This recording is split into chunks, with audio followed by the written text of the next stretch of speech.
நபியவர்கள் நவின்ற சிறிய ஹதீஸ்கள் தொகுப்பில் எளிய முறையில் மனனம் செய்வதற்காக குறைவான வார்த்தைகளை கொண்ட ஹதீஸ்களை தினமும் 2 ஹதீஸ்கள் என்ற அடிப்படையில் தொகுத்துள்ளேன்.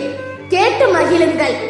நபியவர்கள் நவின்ற சிறிய ஹதீஸ்களில் ஹதீஸ் எண் அஃஷு ஸலாம பைனக்கும், பொருள் உங்களுக்கு மத்தியில் சலாமை பரப்புங்கள். ஆதாரம் நூல் முஸ்லிம் 203. நபியவர்கள் நவின்ற சிறிய ஹதீஸ்களில் ஹதீஸ் எண் லிகுல்லி தாஇன் தவாஉன், பொருள் ஒவ்வொரு நோய்க்கும் மருந்துண்டு. ஆதாரம் நூல் முஸ்லிம் 5871. நபியவர்கள் நவின்ற சிறிய ஹதீஸ்களில் ஹதீஸ் எண் குல்லு மஅரூஃபின் ஸதகா, பொருள் எல்லா நற்செயலும் தர்மமாகும். ஆதாரம் நூல் புகாரி 6021, முஸ்லிம் 2375.